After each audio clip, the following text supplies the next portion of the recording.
بسم اللہ الرحمن الرحیم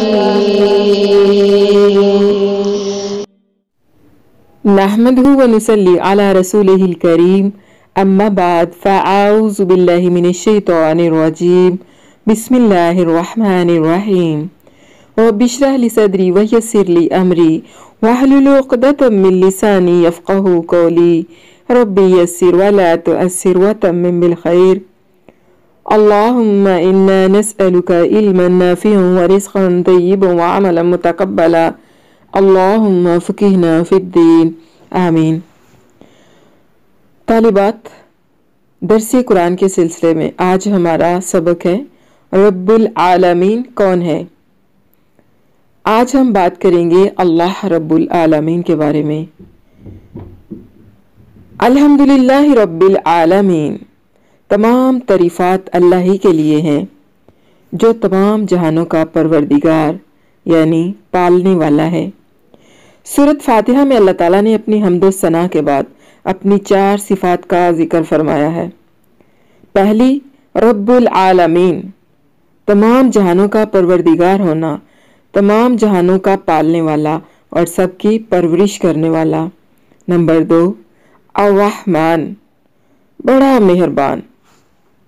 نمبر 3، الرحیم، نہایت رحم کرنے والا۔ نمبر 4، مالک یوم الدین، روز جزا کا مالک۔ لفظ ربا کئی معنوں میں استعمال ہوتا ہے۔ مثال کے طور پہ ربا، اس کے معنی ہے تربیت کرنے والا یعنی پرورش کرنے والا، جیسا کہ ارشاد باری تعالیٰ ہے سورۃ بنی اسرائیل آیت نمبر 24، وَقُلْ رَبِّ ارْحَمْهُمَا كَمَا رَبَّيَانِي صَغِيرًا، اے میرے پروردگار میرے والدین پر رحم فرما جس طرح انہوں نے میری بچپن میں تربیت کی یا پرورش کی۔ ربا کے ایک معنی بادشاہ کے بھی ہیں، سید، سردار، جس طرح کہ سورۃ یوسف کی آیت نمبر 41 میں ارشاد باری تعالیٰ ہے یا صاحبی السجن اما احدکما فیسقی ربہ خمرا، اے میرے قید خانے کے ساتھیوں، تم دونوں میں سے ایک تو اپنے بادشاہ کو شراب پلانے پر مقرر ہو جائے گا۔ ربا کا ایک معنی مالک بھی ہے، جیسا کہ کہا ہے فزت برب الکعبۃ، کعبہ کے مالک کی قسم میں کامیاب ہو گیا۔ صحیح بخاری میں ایک اور واقعہ بھی ہے۔ حضرت انس رضی اللہ عنہ بیان کرتے ہیں کہ کچھ لوگ رسول اللہ صلی اللہ علیہ وسلم کے پاس آئے اور عرض کیا کہ ہمارے ساتھ کچھ آدمی بھیج دیجئے جو ہمیں قرآن و سنت کی تعلیم دیں۔ آپ صلی اللہ علیہ وسلم نے ان کے ساتھ انصار میں سے 70 قاری روانہ کر دیے، ان میں سے میرے خالو حرام بن ملحان بھی تھے۔ ابھی یہ لوگ منزل پر پہنچ بھی نہیں پائے تھے کہ کافروں نے ان کو شہید کر دیا۔ انہوں نے کہا اے اللہ، تو ہماری طرف سے ہمارے نبی کو یہ پیغام پہنچا دے کہ ہم تجھ سے مل چکے ہیں اور تجھ سے راضی ہیں اور تو ہم سے راضی ہے۔ حضرت انس رضی اللہ عنہ بیان کرتے ہیں کہ ایک آدمی حرام کی طرف بڑھا اور زور سے ان کو تیر مارا، جو جسم میں پیوست ہو گیا تو حرام پکار اٹھے فزت ورب الکعبۃ، کعبہ کے مالک کی قسم میں کامیاب ہو گیا۔ رسول اللہ صلی اللہ علیہ وسلم نے فرمایا بلا شبہ تمہارے بھائیوں کو شہید کر دیا گیا، اور انہوں نے کہا کہ اللہ تو ہماری طرف سے ہمارے نبی صلی اللہ علیہ وسلم کو پیغام پہنچا دے کہ ہم تیرے پاس پہنچ چکے ہیں، تو ہم سے راضی ہو گیا ہے اور ہم تجھ سے راضی ہو گئے ہیں۔ یہ بخاری شریف کی حدیث ہے، کتاب الجہاد، اور حدیث کا نمبر ہے 2808۔ مسلم شریف میں اس حدیث کا نمبر 1900 ہے۔ اسی طرح سورۃ انعام کے اندر الحمدللہ رب العالمین، یہ تو قرآن مجید کے اندر کئی مقامات پر دہرایا گیا ہے۔ ارشاد باری تعالیٰ ہے فَقُطِعَ دَابِرُ الْقَوْمِ الَّذِينَ ظَلَمُوا وَالْحَمْدُ لِلَّهِ رَبِّ الْعَالَمِينَ، پھر ظالم لوگوں کی جڑ کٹ گئی اور اللہ تعالیٰ کا شکر ہے جو تمام جہانوں کا پروردگار ہے۔ اسی طرح سورۃ یونس کی آیت نمبر 10 میں فرمان باری تعالیٰ ہے دعواہم فیہا سبحانک اللہم وتحیتہم فیہا سلام